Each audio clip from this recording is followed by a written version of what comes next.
Ed Bernstein Show. Now, here's Ed. I got to tell you, the one problem that I deal with every day of my life is, sweetheart, what do you want to do for dinner? You know, I don't know. What do you want to do? You know, where do you want to go? Where do you want to go? Where do you want to go? I'm tired of going to the same 2 or 3 restaurants. So right. what do? I go get my book, Eating Las Vegas by John Curtas. Thank you. You're saving my marriage. Well, I hope I saved a lot of marriages. I put my own in danger enough. Okay. Well, I always say, Ed, the point of the conversation in my house is always, where do you want to eat? Where do you want to eat, honey? Oh, I don't care. Okay, let's go here. No, I don't. Exactly.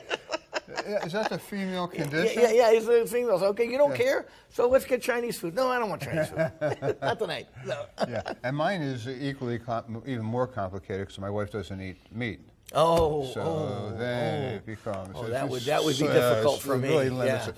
Yeah. Anyway, look, I mean, these restaurants open at an alarming rate especially here in Las these Vegas. days.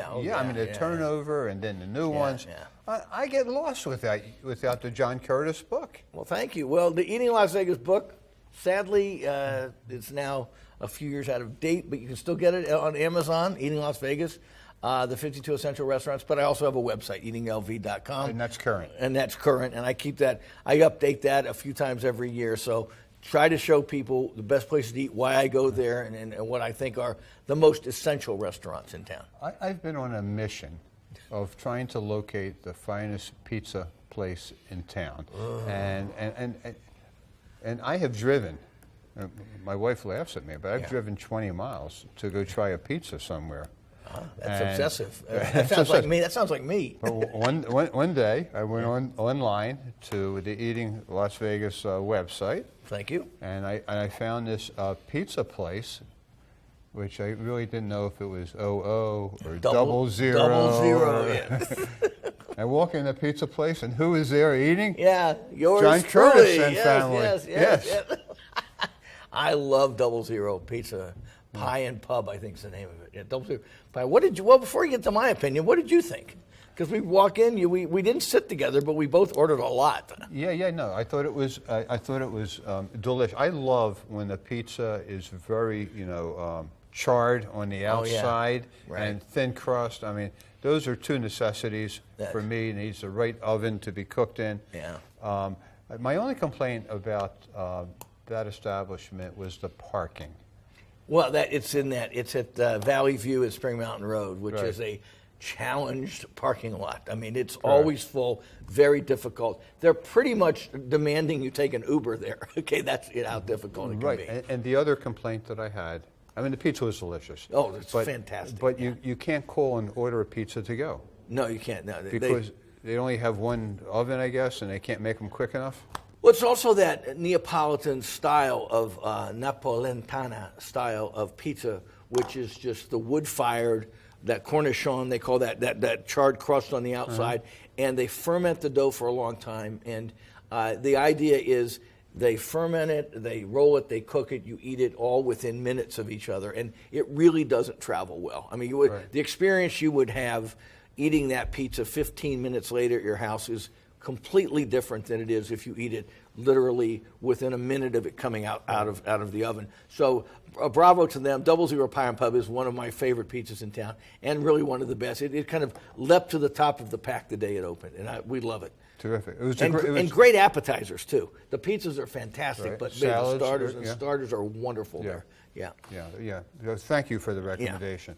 I have a list of restaurants, some of which I've been to. The next one, I believe, is in our hood, so to speak. It's in our, we work downtown, and, it's always nice to have options downtown.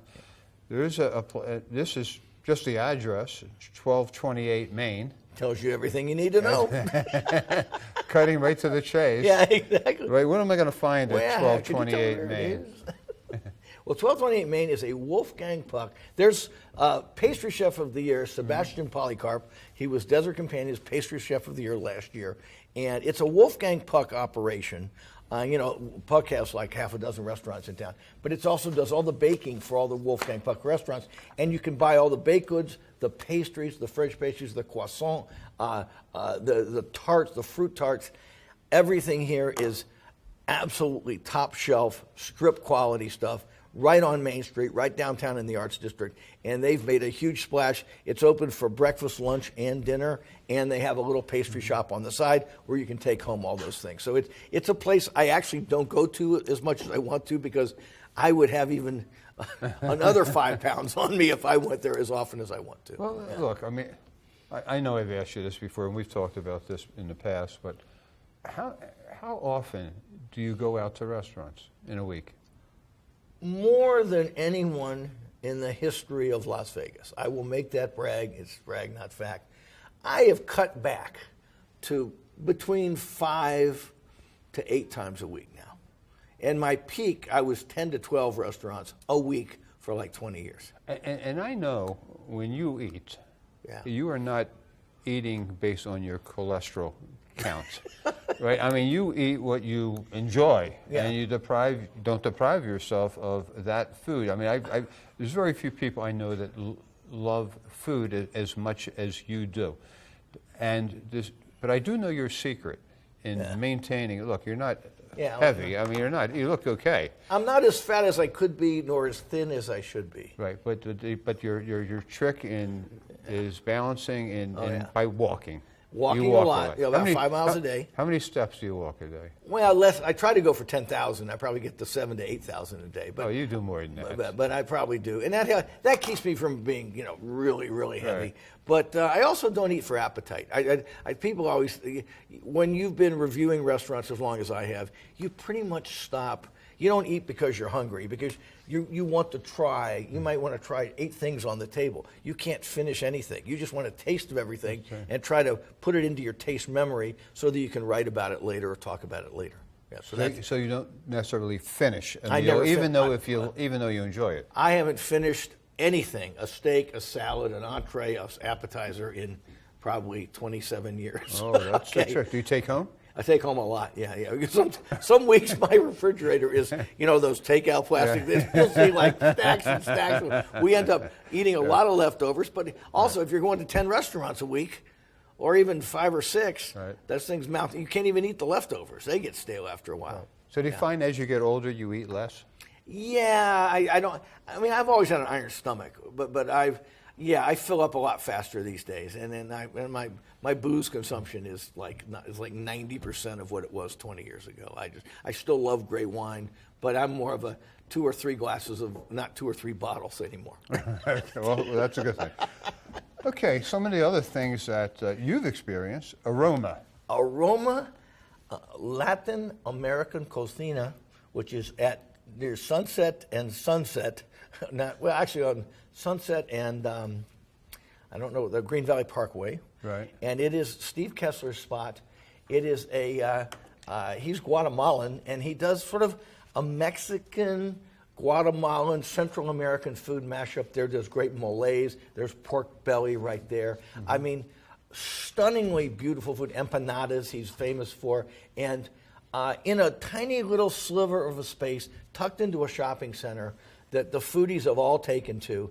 And he's been nominated for a James Beard Award this year.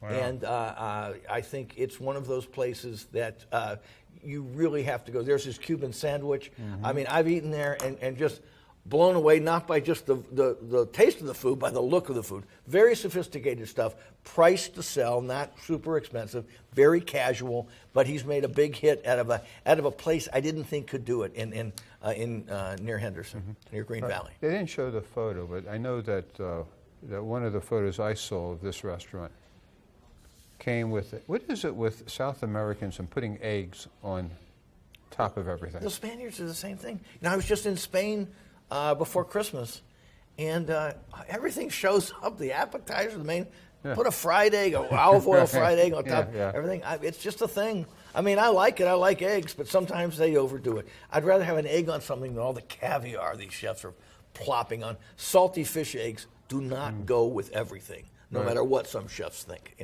And it's kind of to impress the rubes too, the people who go, it's got caviar on it. It costs the chef like 18 cents to throw that thing on. My wife throws an egg on everything, rice. But eggs okay. Yeah. Fish eggs not so okay. Basilico.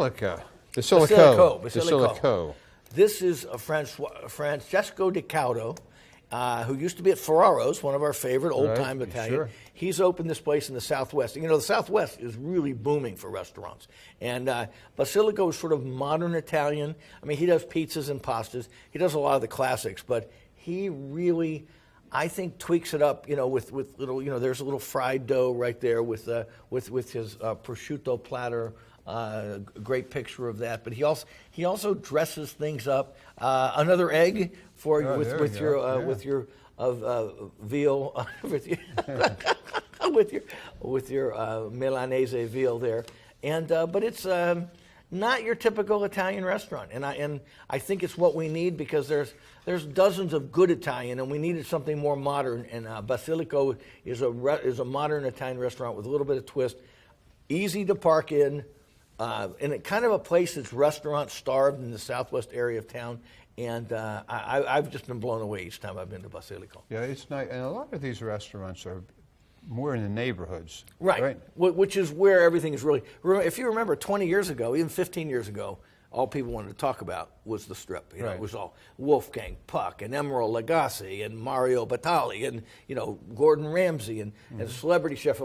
Now everyone's talking about neighborhood restaurants, and Basilico and Aroma, which you talked about, and 1228 are perfect examples of that. And now some of the Strip chefs are branching out into the neighborhoods. Exactly, and I'm looking forward to it. Roy Elamar at Fine and Company is now up in at Red Rock, downtown Summerlin, and Fine and Company is his breakfast, lunch, and dinner spot. And Roy was in the Bellagio, for at least 10 years, and now he's got Fine and Company right there where Harlow is, right near the downtown Summerlin area. I've only had breakfast and lunch there, but he is now open for dinner.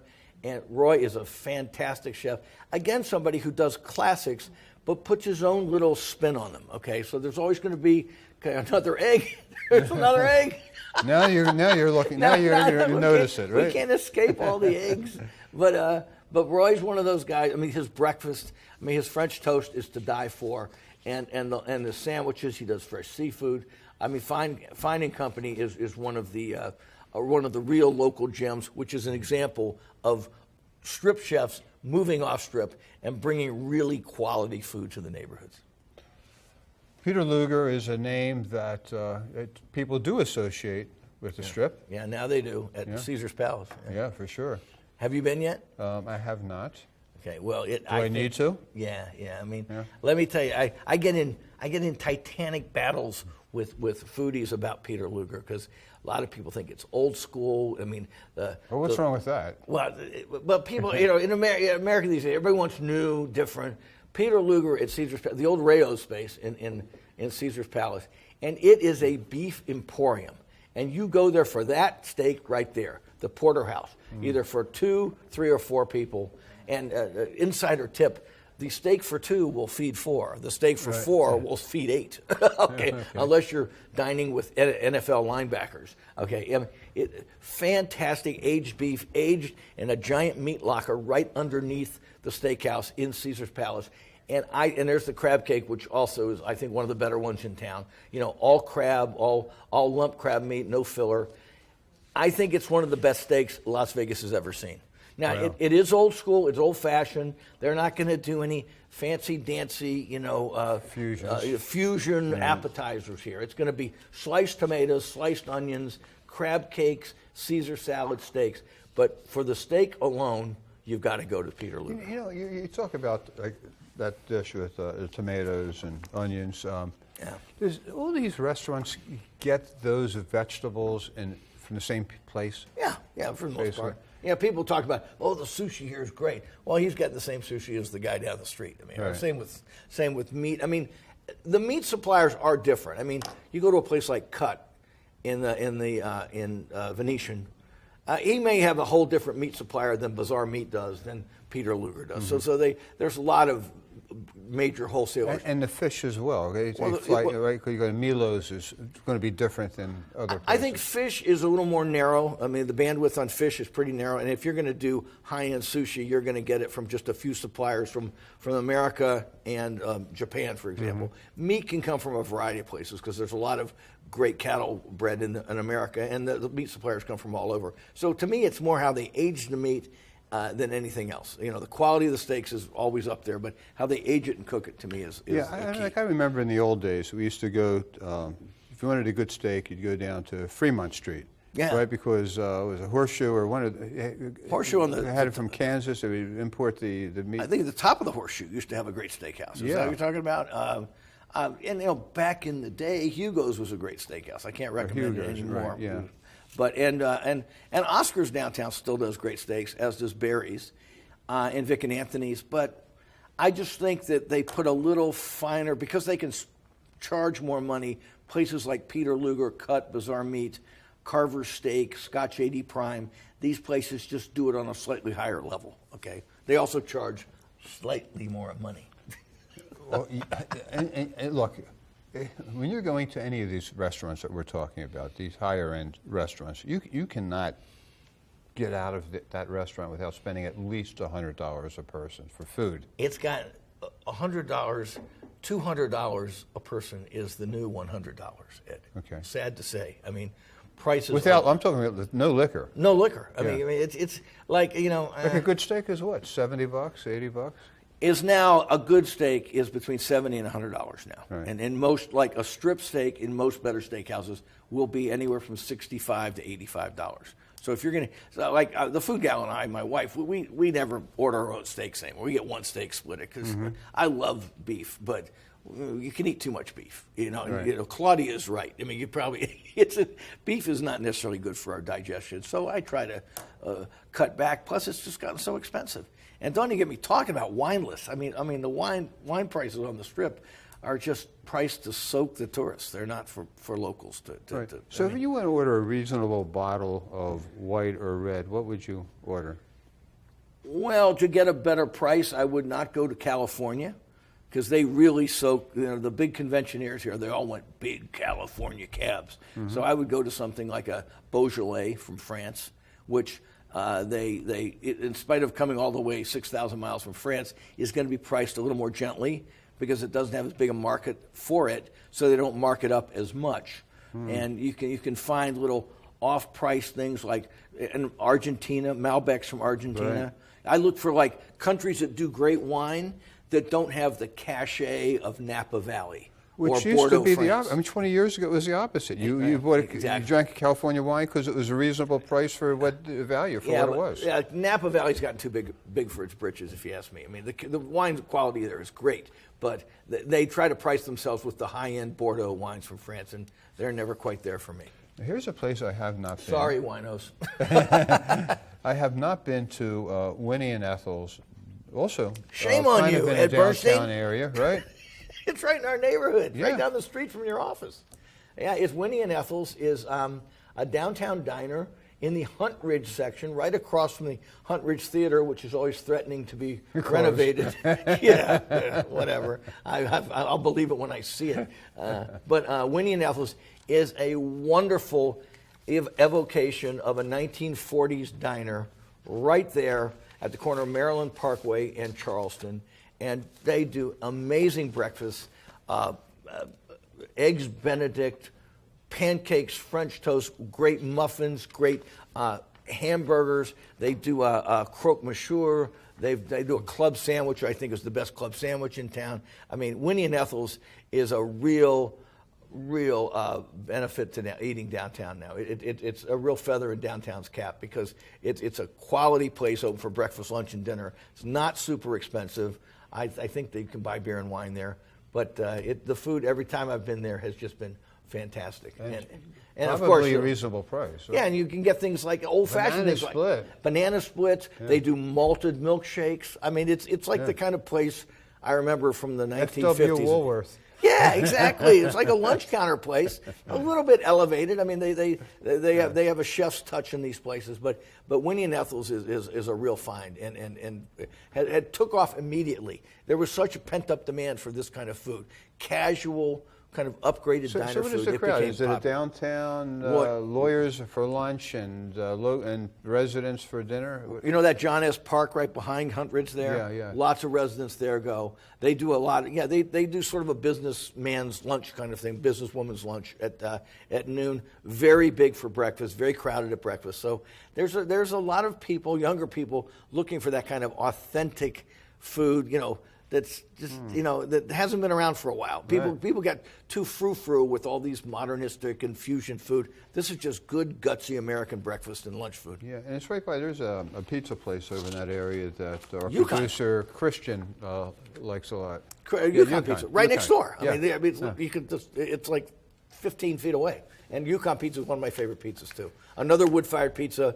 They do pizzas to take out, but they'll even tell you their pizza tastes better if you eat it in-house or eat it right away. Right, wow. Yukon Pizza is one of my favorites also. One of the new spots in Vegas, and I have to admit, it's quite confusing to me when an area opens up with so many new restaurants at one time.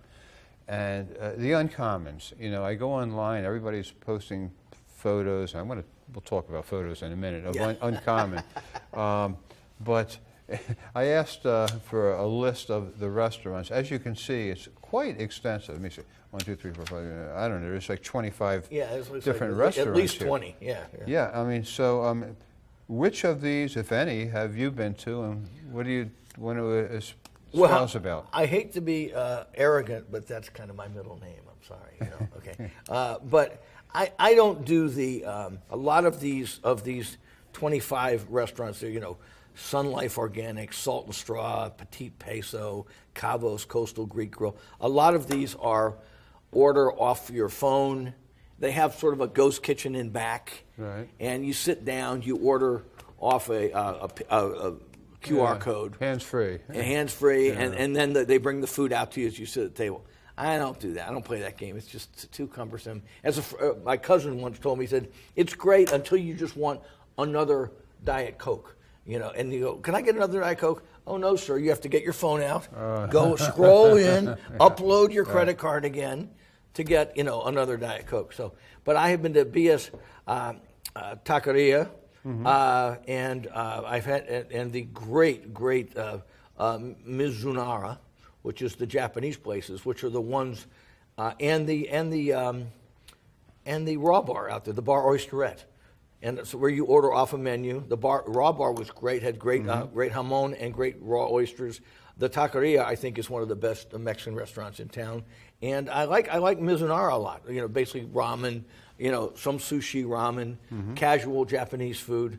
I have not gone to a lot of the other ones there. Right. But it is intimidating to go in there and go, okay, well, here's our 20 restaurants. Which one do you want to order off a QR code? To me, that's for the kids. I'm too old. Homie don't play that. Yeah, but a lot of these restaurants, I guess it really depends on, what type of food you're in the mood for at that moment. That's it's just a weird way of ordering that I don't care for. And I'll tell you who's gonna kick its butt a little bit is right across the street, Durango Station, which has a food court with about a dozen. Maybe 15 different, like Vesta coffees out there. Pasta Fiorella is out there. There's a great Hawaiian place. Vesta's doing its own baking. They have Irv's Burgers. They have pizza. And it's more traditional food court kind of thing where you walk up, you pay, and you sit in a general area. And the Durango Station's been a hit from the get-go. And I actually prefer Durango Station to going over to the Uncommons. And I think... it's taken some serious business away from the Uncommons for that reason. And the QR codes, which I know I just sound like a grumpy old man, but I just don't like doing it. You don't sound like a grumpy old man because the way you conduct your business, I mean, you don't accept advertising from these restaurants. You try to be as authentic and as transparent as possible. I assume that most people in the restaurant industry recognize you, Now know they who do, you are, yeah. right? But you 20 go years and ago, no, you but pay, now, you yeah. pay for your meal, and Well, I still got comps, but I tell people when I get comps. Right. I always say what distinguishes me from like influencers is, I mean, influencers are playing a marketing advertising game. They want to get lots of clicks, and they get hundreds of thousands of people following them, so they can sell advertising and make money. I'm playing the opinion game. I mean, I've been basically a food critic since 1994. So, to me, it's like if you follow me, pay attention to what I'm doing. I mean, I'll tell you, yeah. Sometimes I sit down and I order 3 things, and 6 things show up at the table. I mean, that's pretty common with me. Right. But I tell people when that happens, and you can agree or disagree with my opinion, but I think it comes from an honest place, not a place of, I'm not here to try to promote restaurants. I'm here as a consumer advocate trying to help you decide where to eat, which is coming full circle to where we started the conversation. Is there a venue or that has been disappointing to you in the last few months? We got a minute left? Well, I'm famous for hating some old school places like Hugo's Cellar. Oh, okay. Yeah, which is just has turned terrible. And there's some old line places which I'm just, I don't want to bash them too much, but I walk in and I go, they're old cows that need to be put out to pasture. What about, is there something that hasn't opened yet that you're looking forward to? Right now, downtown is, I'm blanking on that. You're throwing me a curveball here. Yeah. Who's looking to open right now that hasn't opened? Well, Wolfgang Puck has this Camara in Mandalay Bay, and it just opened up, and I'm very excited about that. Are you gonna try Italian that? in Mandalay Bay is trying to up its food game again. So I'm going to go back to Mandalay Bay for like the first time in, I'm telling you, like 10 years. I mean, that's how long it's been since I paid attention to Mandalay Bay's food stuff. Hey, when you're in a quandary, what to do, where to have dinner? EatingLV.com. EatingLV.com. John Curtas with an A. Bon appetit, everyone.